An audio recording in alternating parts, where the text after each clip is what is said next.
viewers, welcome to another episode of Eswatini Arts Voices podcast. This is a podcast where we educate, entertain and inform. It is powered by Eswatini National Council of Arts and Culture. I am your host Mxolisi Dlamini, and namuhla ngihamba ne-award-winning gospel artist.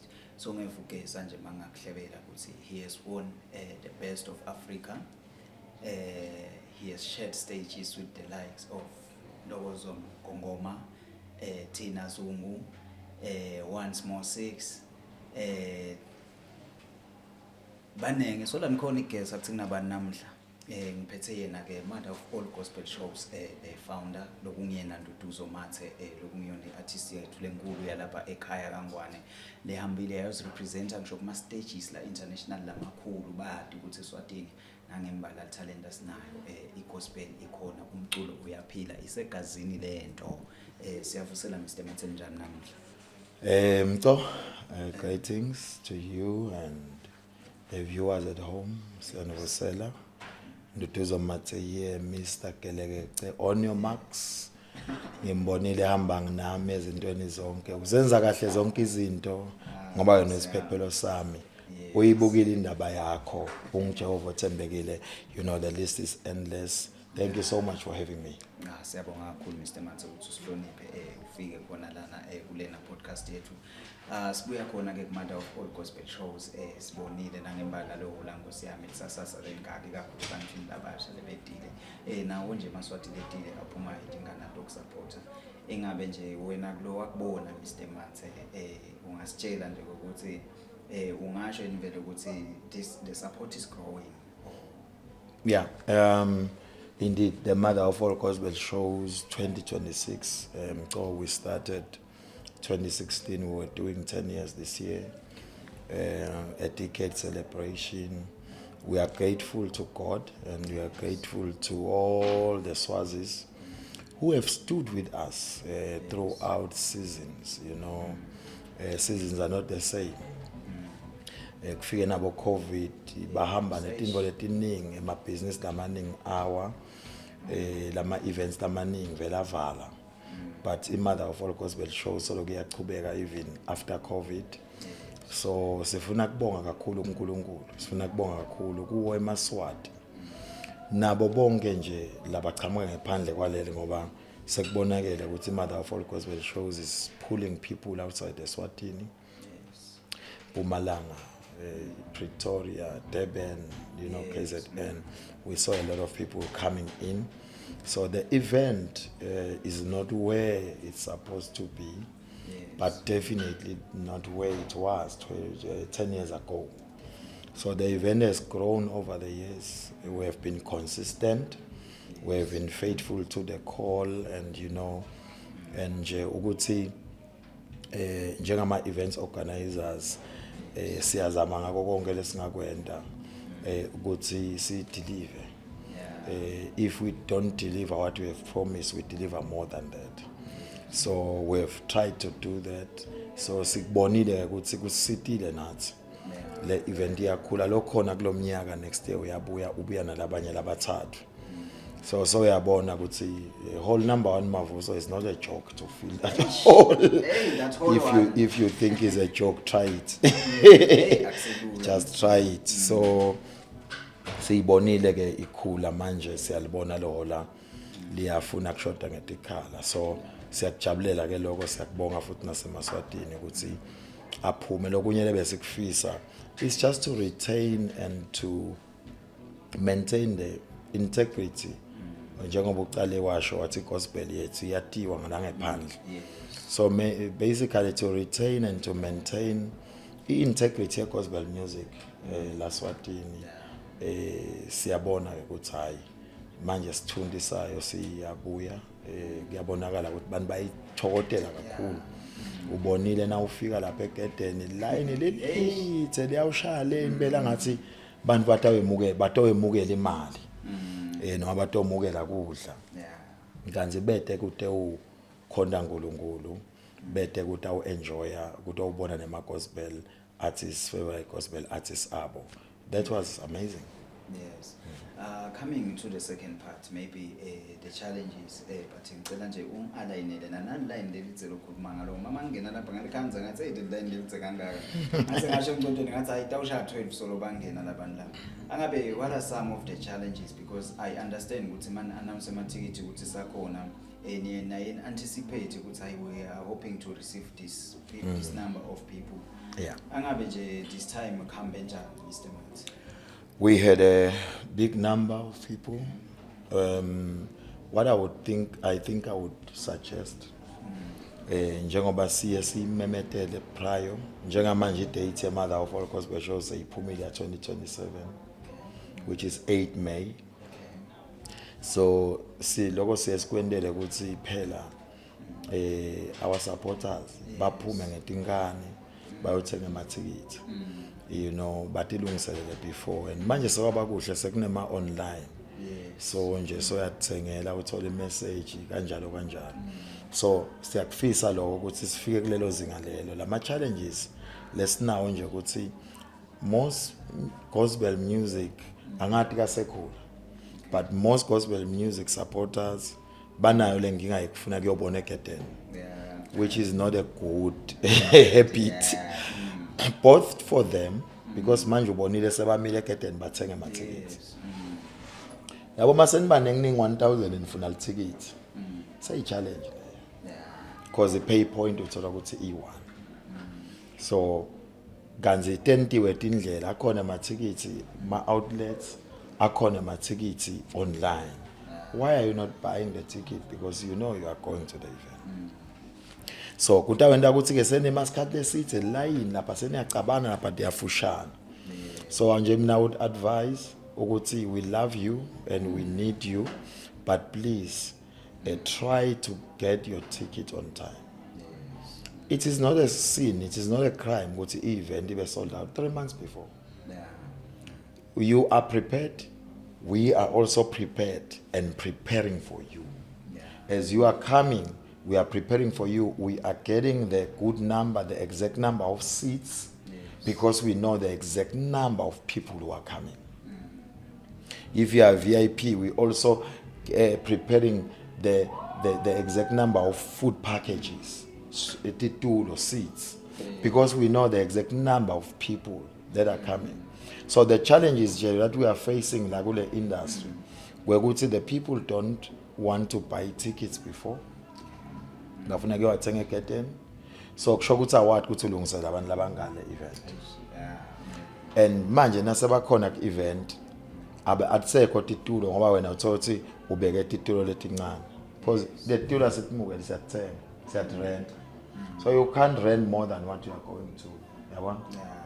So now so ukhona so umile so uphinde futhi ubhala ku social media anisifakele titulo. So who is yeah, so ngibani ngoba wena manje, so I blame manje event organizer, like events organizer kahle ngibani lo ngakahleleki, because events organizer spend yonke months and months publicizer asho ukuthi amathikithi akuphi angimalini, because ufuna tilungiselela ufuna kukulungiselela nawe. So now that's why I'm saying let's meet each other halfway, so that we avoid the inconvenience. Ku VIP ekwes ngoba kufuna uyothenga kudla, kuniyopheka kudla. Ukupheka njani kudla kwemuntu lothenga lithikithi nga8 eGeden? Hayi mina ngifuna iVIP. So siyakuthanda ukuthi ube ku-VIP, but please be a VIP in mind. You know, and everything. Let everything that you are be a VIP. Yabo. So yeah, ngiloko lengicabanga ukuthi ma challenges lesiwafaceako kulo music industry. Otherwise siyabonga kakhulu ukuthi nje i-gospel music industry eSwatini ibuyile inemandla, and we are so excited to see these upcoming artists. You know, we've been doing talent search. Yes. Etifunzeni sileka hoho shiselweni, we went as far as Buhleni. I remember dusting a hall lapha eBuhleni. Ilibhunya lithulu lelo la basiboleke lona ukuthi sende ama auditions kulo. salicleaner, sacala ama-auditions. So now, siyawabona nyalo lama artists lamasha lakhulako. Siyabona ayabhukwa kuma-conferences, emishadweni, many different events where they are being booked and they are really making an impact. Wabonile laphana actually ma-comments siyabona, but labanye our upcoming artists, they were just enough for us. Yebo bakhona abantu bedelela lawo ma-artists lawo la ma-legends. Yes. But really we saw ukuthi bathi hayi no akusabonakala lo mehluko emkhathini walaba. sekunyuke. So lizinga lenyukile nje lemculo nje wetenkolo eSwatini linyuke kakhulu. People are excited, we are also excited. Njengoba usho nje thina ubabonile bangena kuwo ama-events as my last question. Cela nje kuva because I believe ukuthi boneliphupho now uqala this project Mother of Gospel Show. How do you feel seeing that dream coming true? Bona lama-artist lobo solo wapheka nanga sathole ama-bookings sihamba nema-events lamakhulu ashe-reach ama-stages nebantu labakhulu. How does it feel, Mr. Matsa? What a fulfillment, you know, as you grow, because sengiyakhula mina nje ubona imbandla lapho. So sengiyakhula angisajajuliswa nje kuphika kusima ngedwa lapha stage. I need to leave a legacy. I need to look back and see ukuthi you know what, lenhlanyelo lengihlanyele nayo iyakhula nayo iyasurvive. So we have got systems in place. We have got a workshop in Gumogs. Every year without fail we gather people for education, empowerment, because performance alone is not enough, you know. It's good to be a performer, but you know, umuntu lo ngenalwathi uyingodi. You are dangerous to yourself, you are dangerous to the people you are serving. So we are trying to empower the people through knowledge. Kwekuthi siyacela kwekuthi vele lama artists kulama workshops, especially now we have got organizations like societies like Eswakos. They need to come and learn how this Eswakos is working, how it is going to benefit them. You know, how they can position themselves right. Bangahambi kusasa sebaphinze baya complain akane lithuba lavulwa. Bangahambi bayifunza lento. So nje ngiyajabula kakhulu, excited, I'm fulfilled to see bolindwa inkosi, to see bophinda mnisi, to see bonzando yenkosi ngampalala, to see all our people bomzawoni Ntsabethe who are also now our judges kule talent search, to see them, you know, take center stage and really command the audience and give fresh music, you know. So I'm excited, and to see organizers, events organizers, recognizing them, you know, booking them and paying them. So I'm excited because manje, apart from good Shumaela, you know, of course, they're edifying people, reviving, bringing hope, but they are also bringing or bringing food on the table. Yes, true. Sekuphila abantu sekwenteka sekumnanzi nje, you know, and besides angithi you know exactly ukuthi ema events ethu onke ama events are helping really stir up the economy and boost the economy.